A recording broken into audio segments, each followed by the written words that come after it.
When you spray a Middle Eastern fragrance and you're still smelling it 8 hours later, or you're handling the blouse or shirt you wore 2 days ago when you sprayed it and you can still smell it on the fabric, have you ever wondered why?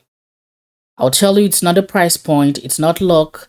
There is actually a specific reason, a tradition behind a perfume bottle that lasts so long. And that is where we start today. And then we'll get into some bottles. This is Arabian Scent Files, the only fragrance series that treats Middle Eastern perfumery as a subject worth studying, not just a place to find cheap alternatives. Every episode goes deeper than the bottle. I'm Zoba, let's get into it. The Attar tradition. Before I get into the bottles, let's talk about the Attar tradition. It is the reason why a bottle of Middle Eastern perfume can outlast a Western fragrance at the same price point by hours. So here is what it is. The Attar tradition is basically oil-based perfumery. Before modern spray perfume existed, before alcohol-based perfumery became the standard, the dominant form of fragrance in the Arab world was oil-based. Oil-based means that botanical materials like flowers, spices, resins, wood are taken, and instead of using alcohol as the base, they are distilled into oil. And so what you end up with is a highly concentrated pure fragrance. No alcohol, just scent and oil. This is a tradition that goes back thousands of years, long before spray bottle was a thing. And that was the standard back then.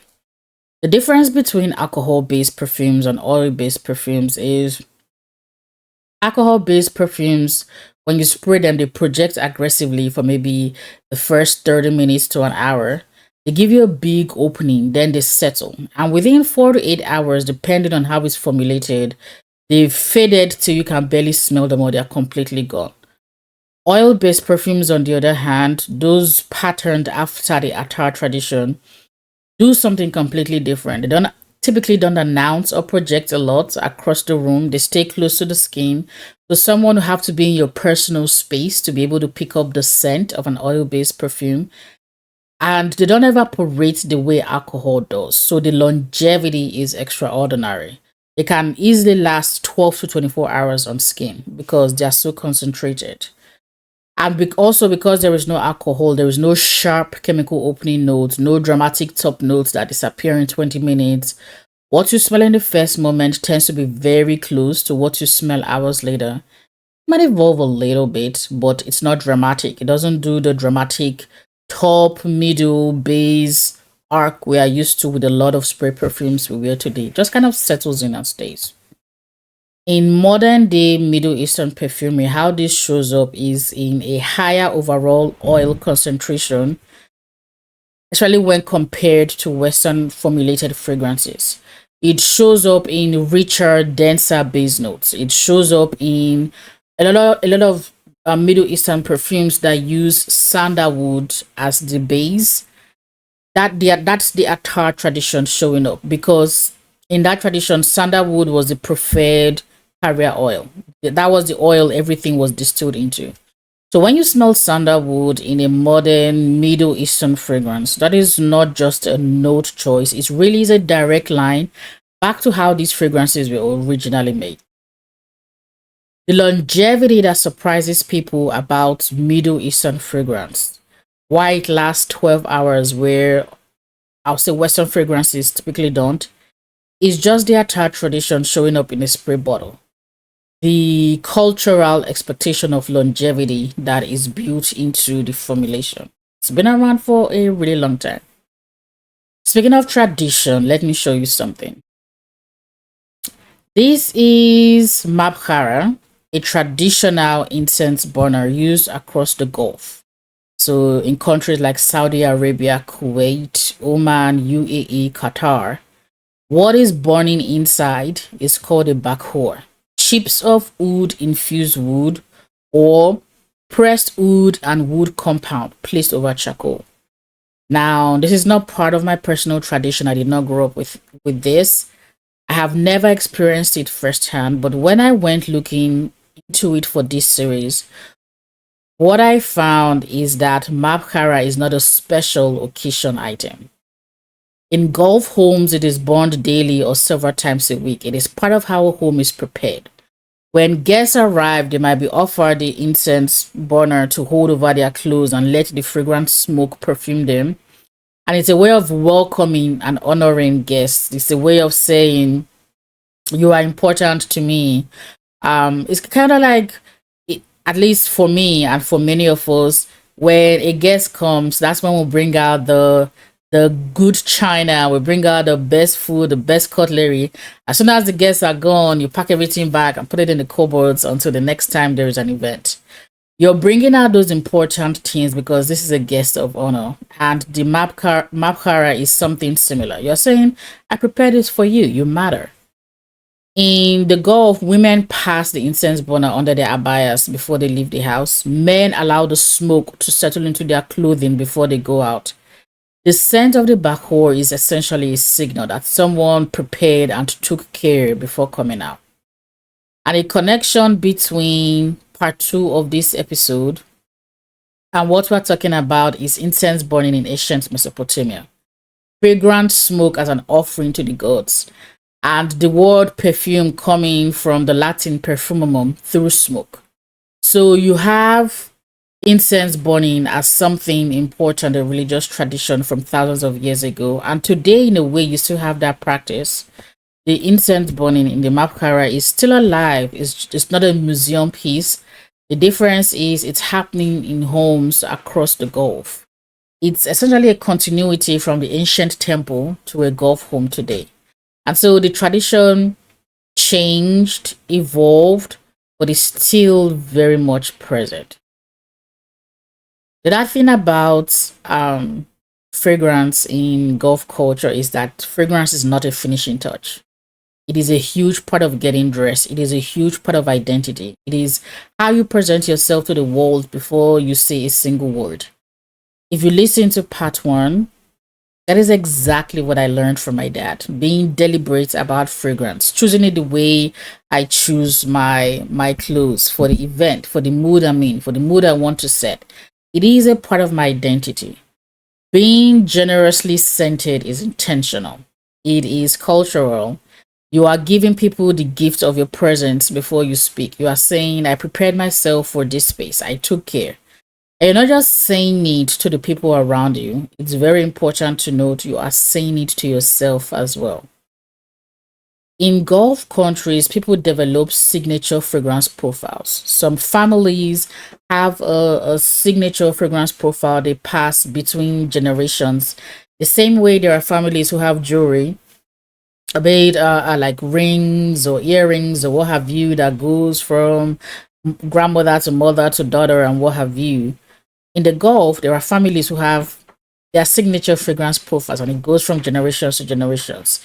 They work with a perfumer to create something specific to a person or to a family, and that is normal practice for those who can afford it. The idea that your fragrance should be as personal as your name is deeply embedded in this culture. Like when they have their custom blend, it's their own. Most often than not, you don't want to see people who are using the same custom blend as someone else. My dad taught me that fragrance is armor, that you do not leave the house without it, that what you put on says something before you open your mouth. And he taught me that without ever explaining it. And what I found when I started researching for this series is that he was practicing, without ever knowing it, a philosophy that has been central to Middle Eastern culture for thousands of years. That fragrance is not decoration, it is presence. It is how you honor yourself and the people around you. That is the tradition behind most fragrance bottles, including the ones we are going to talk about. We're going to talk about 3 bottles. And these 3 bottles are a huge part of why this series exists. The diving into the history, the tradition, the culture, all of it is to get to the point where you can pick up a bottle of perfume or fragrance and actually understand what you are holding, not just what it smells like, which is part of it, but where it comes from, what it carries, what it means. And so the three bottles we're about to look at, I chose these three specifically because together they show you the full range of what Middle Eastern perfumery actually is today. It's not just one thing anymore. It's not just one smell. It's a tradition that's wide enough and deep enough to produce all of these three. So let me show you what I mean. The first bottle is Lattafa's Opulent Oud.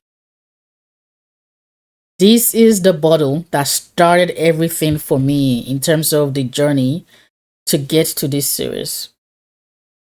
This is the bottle I reached for when I found out that oud was the door I needed to walk through to get to Middle Eastern perfumery. Oud was the one ingredient I was running away from. And if I wanted to dive into Middle Eastern perfumery, this is what to look for.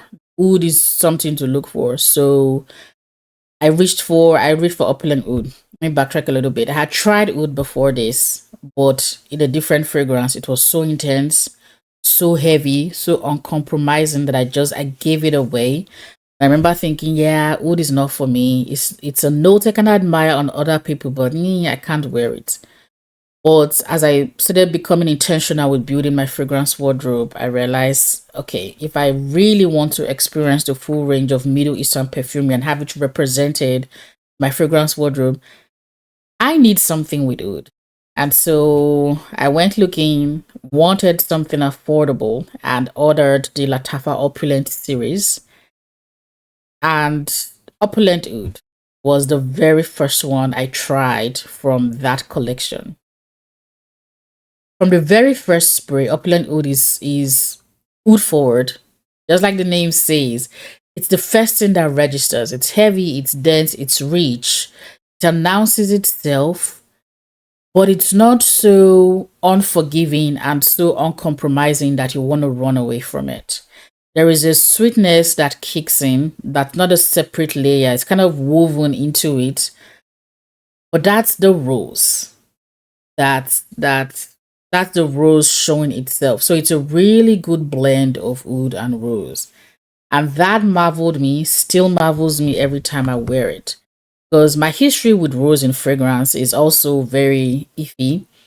While as of today, I am, how do I put it? More open to exploring oud. I'm still very closed off about rose. It just, my history with rose hasn't been a good one. In my experience, rose has a tendency to bully every other note in a perfume. It kind of takes over whatever it's blended with. It turns everything really sickly sweet and overpowering. And because of that, I've never really liked rose in fragrance.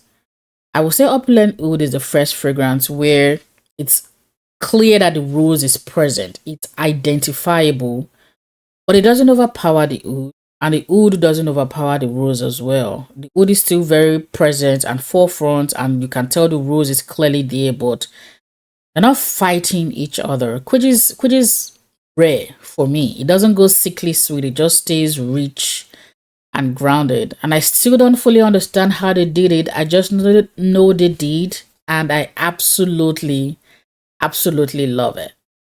So Opulent Oud was the first time I smelled something with oud in it. And I thought, well, first of all, I don't have anything in my collection that's similar to this. And secondly, I am not running for the hills like I did the first time around. And so curiosity about Opulent Oud was what made me go looking and decided, you know what, I'm finding out a lot of things. Let's birth Arabian scent files. And here we are. So Lattava's Opulent Oud in terms of my fragrance wardrobe is one I would rebuy without a question. It's one of those very few fragrances where I'll buy a backup bottle by the time I get halfway because I'm anxious and I don't want to run out of it. My question for you is, if you have tried Opulent Oud, what was the note that got you first? And if you have not tried it yet, after everything I just told you, what are you waiting for? Are you gonna try Lattava's Opulent Oud? The second bottle is Khadlaj's Empire Regent. And I did try this perfume before Opulent Oud. Before my Middle Eastern fragrance journey began or had a direction, Empire Regent was already in my perfume wardrobe as a keeper, as one I wanted to keep and use. It just wasn't a fragrance I'd identified as a Middle Eastern fragrance at that point. But now I know it's from the same region. It has the spice tradition from Middle Eastern perfumery. It has the same cultural heritage as Lattafa's Opulent Oud. It's just a completely different expression. Empire Regent is very spice forward. The first thing and the main thing for me when I spray it is you get you get a denseness like you would with Lattafa's Opulent Oud. Has weight to it. It's rich, but the spice is the whole experience. Underneath the spice, there is something that's woody and warm that grounds it, stops the spice from flying all over, but it's a very spice forward fragrance. What surprised me the most is when I looked up the notes for Empire Region, I believe I saw rose listed there, which is interesting because I cannot pick it up. And so I was genuinely surprised to see that. I'm not complaining, but I was really genuinely surprised to see this is supposed to have rose on it, but I'm not picking it up when I spray it. If the rose is there, and I'm not saying it's not, it might be doing work entirely underneath the surface of the whole thing that I cannot consciously access. Maybe it's contributing to the warmth. I don't know, but when I smell it, I don't pick it up. Empire Regent is by no means a light fragrance. It's not a fragrance you wear when you want to go unnoticed. It's a fragrance you wear when you want to be present, when you want to occupy space and let people who are there know, hey, I am here. Khadlaj's Empire Regent was my winter fragrance this past season, and I kept going back to it just because I like it. Like I would wake up and if I was, especially when I was going out to like church or somewhere, just I would gravitate towards Empire Regent. There was something about, or there is something about the spice and the warmth that feels exactly right for cold weather. Like the fragrance is doing what a heavy coat does. It wrapped around me, made me feel settled and warm. And I find it interesting that oud feels ancient and meditative, while spice is more warm and present and immediate. They evoke two different moods, but both of them are coming from the same tradition. The same cultural heritage produced both of them. Clearly, Empire Regent is a rebuy for me. It shares the same Middle Eastern shelf in my fragrance wardrobe as Opulent Oud. They're both heavy and dense and rich. Probably wear them for similar occasions, but they evoke different moods. They're different enough that I can reach for one for something different. Both of them have earned their place for me. Question for you on Empire Regent. Have you explored Khadlaj as a perfume house at all? Because to be honest, I don't hear nearly enough about Khadlaj in the fragrance conversation, at least not in the fragrance community. If you haven't, Empire Regent is a really good place to start. So tell me in the comments if you've tried it, Empire Regent, or anything from Khadlaj, and tell me what you thought. The third and the final bottle is Afnan's Mystique Bouquet. This one, the story between me and Afnan Mystique Bouquet is slightly different from the other two. In that of the three, it's the very first one I ever bought. Before Empire Regent, before Opulent Oud. I mean, I had many other fragrances, but of these three, the first one I bought was Afnan's Mystique Bouquet. Before I started thinking about Middle Eastern perfumery, I had it, I bought it, I fell in love with it, and it is honestly in my fragrance collection that is 40 plus deep. It is my top 5 fragrance. I didn't fully understand that it's also considered a Middle Eastern fragrance. I chose Afnan Mystique Bouquet for this series to talk about because it shows what the other two cannot show. It shows what happens when Middle Eastern perfumery reaches towards the West and then does it completely on its own term. Mystic Bouquet is a completely different experience from the first two bottles. It's completely different from Opulent Oud and from Empire Regent. Where those two are heavy and dense and oud or spice forward, Mystic Bouquet is lighter. It's more modern, it's more accessible, especially if you're new to Middle Eastern fragrance. You get creamy vanilla. You have the citrus that is woven into it. Now, for me, because of this citrus, if I spray too much, especially in my chest area, I can actually feel sick from it. So it is one of the fragrances I've learned to spray sparingly. I am a classic oversprayer. One or two sprays do not do it for me when it comes to fragrance. But it's always the one that forced me to learn to be strategic. I don't do one or two sprays. I can't get by with just one or two. But I will typically spray less or be strategic about where I am spraying it. I learned that the hard way. But when I get the balance right, the dry down for Mystic Bouquet is absolutely everything. It lasts a mad long time. Creamy vanilla settles in and stays, and it's simply beautiful. If you're standing 10 feet away from me, I'm wearing this, you may not even know I have fragrance on, but if you come close enough, not even a hug close, just close enough, you will get it. And what you get is creamy, it's confident, it's present, but underneath it, like when I spray Mystic Bouquet and I pick up the clothes maybe a couple of days later, underneath it, you still get the same weight, the same. That's the best way I know how to describe it. The same weight from like an oud or a musk that you would get with Opulent Oud Regent. It's just not as intense. Afnan's Mystic Bouquet is my conference fragrance, my travel fragrance. The one I reach for when I need to walk into a professional room. I feel like myself. I don't wear it often in everyday life. It sits in my perfume wardrobe for most of the time.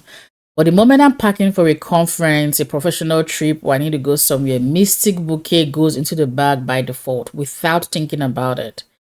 For me, it's a statement piece, but at the same time, it does not demand too much attention. It does not walk into the room before I do, but it's there. It makes me feel confident. It makes me feel present. And makes me feel, and the people, I guess, who are close enough to me to get it. To me, it feels like the right amount of fragrance for a professional setting. I feel confident when I wear it. And for me, that is the test with fragrances in general. Not whether a fragrance is objectively beautiful or that it smells good, but whether it makes me feel like the version of me I want to be that day. I have come across a lot of perfumes and fragrances that smell good, but they don't strike any emotional notes for me. If I use them, it's just because they are there. I would rather give them away or sell them or donate them because they just don't do anything for me. With Mystic Bouquet, I already have my backup bottle. It is one of the few reach a half a bottle, get a backup bottle because I don't want to run out for it. Is it a rebuy for me? Absolutely. It is an active use, backup bottle already purchased, top 5 fragrances I own. Full stop. And here's what, and for Afnan, when I went looking, Afnan describes themselves as neither a copy of the great French houses or a simple reproduction of Oriental codes. They describe themselves as a bold synthesis, a fusion between Middle Eastern and French perfumery. And I think that describes Mystic Bouquet exactly. It's not fully trying to be a Western fragrance, but it's not exactly a traditional Middle Eastern composition either. But I've come from either tradition. It's a really good blend of both traditions. And so my challenge for you with Afnan is if you are nervous about Middle Eastern fragrance, if the idea of a oud heavy or spice heavy fragrance sounds intimidating, start with Afnan Mystic Bouquet. It's a great entry point. There are actually a few bottles that are great entry points, but this one is one of them. Yeah, this one is one of them. So would you try Afnan Mystic Bouquet? And so we've looked at three completely different expressions of the same tradition. We've looked at opulent oud, the oud and rose tradition. It's ancient, it's unmistakably Middle Eastern. It's the bottle that changed my relationship with both of those notes, oud and rose. And the bottle that I will say is responsible for starting this whole series. We've looked at Empire Regent, the spice tradition, rich, grounded, warm, fragrance that occupied my perfume wardrobe all of this winter with me choosing it every single day. And then we looked at Mystique Bouquet, the bridge, a combination between Middle Eastern and Western fragrance traditions, a statement piece in a quiet voice. Here is what I'm hoping you carry with you from this episode, all three parts. If you came into part one thinking you already have Middle Eastern fragrance covered, I hope that you are living part three knowing a few things. The first perfumer in recorded history was a woman working in what is now modern day Iraq. That Arab traders held the world's fragrance supply chain for 500 years. That the chemistry behind every bottle of perfume you own, Middle Eastern or Western or wherever, was developed in Baghdad. That the longevity of a Lattafa fragrance or a Middle Eastern fragrance is just the Attar tradition showing up in a spray bottle. That the boldness and the projection and the cultural weight of Middle Eastern fragrances are not style choices, they are historical inheritance. I'm hoping you carry those with you, now you know it, and when you're having conversations about Middle Eastern fragrance, that you are armed with this information and can share it with others. Arabian scent files is going to keep going deep to every episode, every house, every bottle. We're going to go past more than just how the fragrance smells. We're going to cover houses we already know and the ones some of us have probably never heard of, including myself. We are going to take a look at the ingredients that built this tradition and the ones carrying it forward. We're going to take a look at the history nobody else is telling and the bottles that prove it is still alive. So if this episode, any of the three parts, has given you something, subscribe so that when new episodes drop, you are aware, because every episode is going to go at least this deep. In the next episode, we are going to explore a perfume house. And before we get there, I want to ask about what you know about Lattafa. Probably heard it. Most of us probably have a Lattafa fragrance, but do you actually know who or what Lattafa is? Not what they make, who they are, where they come from, what they were trying to build when they started. Because I didn't know before I went looking. So in episode 2, we are going to be talking about Lattafa. Talk about the whole story. I'll see you there.